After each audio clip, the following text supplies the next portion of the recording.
आज Doubtnut app download करें। Doubtnut पर अपने सभी गणित, रसायन विज्ञान, भौतिक विज्ञान और जीव विज्ञान के डाउट्स का करो सफाया। बस प्रश्न की फोटो खींचो, एक ही प्रश्न को क्रॉप करो और तुरंत वीडियो सोल्यूशन पाओ। अभी डाउनलोड करें। प्रश्न है कि संलग्न चित्र में बिंदु ए तथा बी के बीच तुल्य प्रतिरोध धारा I का मान तथा परिपथ में शक्ति क्षय ज्ञात कीजिए। तो आइए हल करते हैं इस प्रश्न को। हमें इस प्रकार से एक परिपथ दे रखा है ए और बी, जिसके मध्य में सबसे पहले तुल्य प्रतिरोध ज्ञात करते हैं। तो यह है ए और यह है बी। इसके बीच में लगा हुआ है 5 वोल्ट की बैटरी। इस प्रकार से अब हम देख सकते हैं कि एक कनेक्ट है सी और डी दो प्रतिरोधों के साथ। तो मैं इस प्रकार से सी और इस प्रकार से डी लिख देता हूँ। यहाँ पर सी है और यहाँ पर डी है। ठीक है, हम जानते हैं कि यदि कोई विचित्र आकृति का परिपथ दिया गया हो तो हम उसको सिंपल आकृति में कैसे बदलते हैं। हम इसी प्रकार बदलते हैं। अब ए से सी तक के लिए हमें दिया है 5 ओम, तो हम 5 ओम ए से सी तक लगा देते हैं। ए से डी के लिए हमें दिया है 10 ओम। सी से बी है कितना, 10 ओम। और बी से डी तक है 20 ओम। और सी से डी है 10 ओम।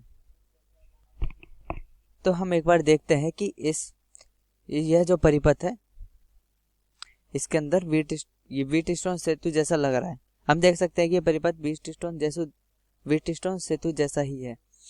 तो हम चेक करते हैं कि इसके लिए AC बट्टा AD और CB बट्टा DB देखते हैं कि क्या यह अनुपात बराबर है या नहीं। तो AC बट्टा AD क्या है, 5/10 और CD बट्टा DB क्या है, 10/20। तो हम कह सकते हैं कि यह अनुपात भी 1/2, यह अनुपात भी 1/2, दोनों अनुपात बराबर है। तो हम कह सकते हैं कि ABCD व्हीटस्टोन सेतु है। क्योंकि हम जानते हैं कि व्हीटस्टोन सेतु की क्या शर्त होती है कि इसमें AC बट्टा AD बराबर होना चाहिए CB बट्टा DB के। तो यदि ये व्हीटस्टोन सेतु है तो CD प्रतिरोध हट जाएगा। तो हम एक काम करते हैं, CD प्रतिरोध उसको हटा देते हैं यहाँ से। और इस परिपथ में एक I धारा इधर से बह रही है। अब हमें निकालना है प्रतिरोध, तुल्य प्रतिरोध। अब तुल्य प्रतिरोध कैसे निकालेंगे। अब चूंकि कह सकते हैं कि यहाँ से I धारा जा रही है, तो चूंकि यहाँ से हम मान लेते हैं कि I1 धारा जाएगी तथा यहाँ से I2 धारा जाएगी। तो जो I1 धारा AC के अंदर जा रही है वही I1 धारा CB के अंदर जा रही है, वही I1 धारा है।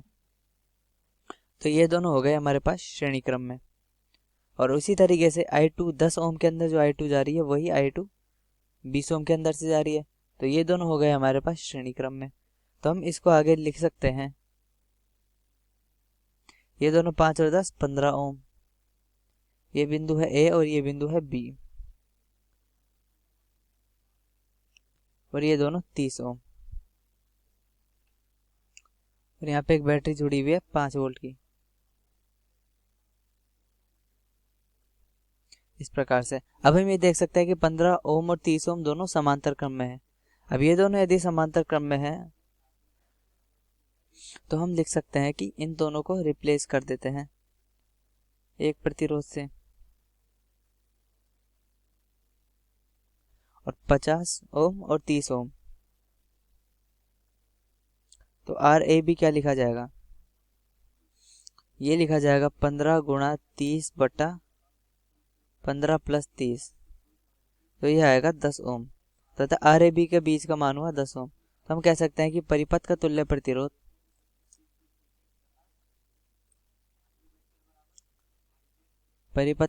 प्रतिरोध बराबर 10 ओम है। यह है परिपथ का तुल्य प्रतिरोध। अब निकालना है हमें परिपथ में धारा का मान, यानी कि यह धारा I है वो क्या है। तो अतः धारा I क्या लिखा जाएगा,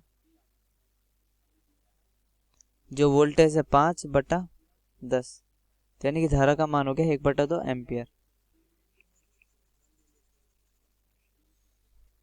और साथ ही हमें निकालना है शक्ति 6। तो शक्ति 6 कैसे निकालते हैं? परिपथ में शक्ति 6 P बराबर निकालेंगे हम I²R, यानी परिपथ में प्रवाहित धारा गुणा परिपथ का तुल्य प्रतिरोध। परिपथ में प्रवाहित धारा कितनी है? 1/2 गुणा 1/2, और परिपथ का तुल्य प्रतिरोध 10, यानी कि 2.5 वॉट। तथा परिपथ में शक्ति 6 है 2.5 वॉट। कक्षा 6वीं से 12वीं से लेकर नीट, IIT, JEE वो एडवांस के लेवल तक 1 करोड़ से ज्यादा छात्रों का भरोसा। आज ही डाउनलोड करें डाउटनेट ऐप या व्हाट्सएप करें अपने सारे डाउट्स 8400 400 400 पर।